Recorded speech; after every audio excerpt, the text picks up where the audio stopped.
continuing our chat about foundations. So foundation number 1 is proper hydration. Foundation number 2 is high quality sleep.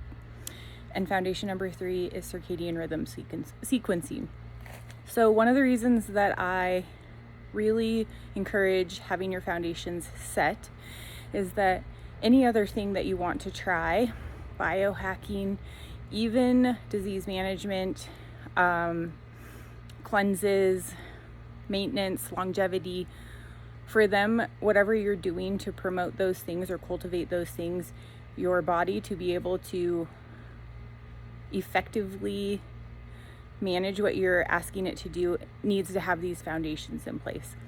So you could be trying all kinds of different approaches, but with one of these missing, that extracurricular approach may not be very helpful for you. So circadian rhythm sequencing is number 3. And the reason that this is so important is that we are connected with nature. Inherently, we are part of creation. And the further that we disconnect from creation, the more our physical bodies and our soul and our spirit disconnect from each other. And so that's the primary reason. And then there's science that backs it in terms of we have a circadian clock that is powered and ran by the sun.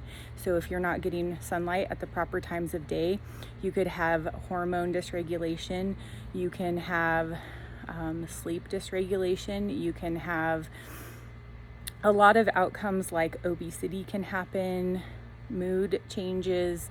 So it's all connected to getting sunlight at the proper times of day, because it actually goes through your eyeballs and hits a part of your brain that sets the clock for how your day is going to go.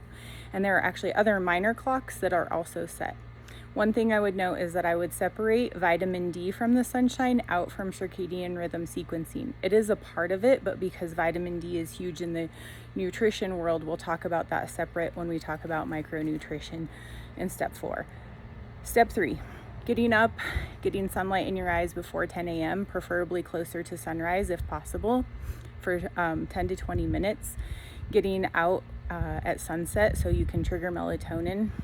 All of these things, circadian rhythm, getting out in nature and being exposed to creation actually helps your body stay in tuned and in function. So we have a lot of barriers to that these days because of the ease of the easy button and being inside all the time. Blue lights, our phones, synthetics that we're wearing on our feet and on our bodies. We have lots of barriers to connecting with creation. And so it's really important. I would put grounding in circadian rhythm sequencing, because the more we're connected in creation to creation naturally, the more opportunity our body has to stay in proper sync.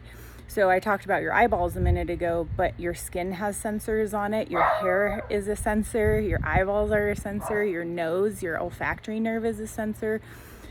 And the more that we are not outside and in the sunlight and natural light, the more disconnected our body's pathways internally are. So primary, even before nutrition, sunlight rays is a form of food for the body, because it lines up signaling pathways, also known as hormones and neurotransmitters and those things, in the proper sequence. So when you do feed your body with food, edible food, it can actually do things with it that it's meant to. There's a lot more biochemistry behind this and research, but I'm just trying to keep it simple. So just sharing that with you. So things like blue light blockers, getting outside before 10 a.m., catching the sunset, and being careful to be low inflamed. If you haven't been out in the sun and you are getting more exposed to the sun slowly, there is a way to do it, because if you haven't activated the melanin in your skin and you do burn, it is dangerous for you. So there's this sequence of doing the things to protect you as we go through. So staying properly hydrated, making sure you've gotten your sleep, then get sun at optimal times of the day. Put an app on your phone so you can track that. Try not to burn, those kinds of things. Very important, even before food that goes in your face. If you have any questions on this, drop it in the comments. It's part of the foundations that I teach. If you're missing light in your life and you're doing all the other things, you still could be coming up against some resistance and seeing the outcome of the goals that you want to achieve. So anyways, hope you have a great day. Catch you on Foundation 4.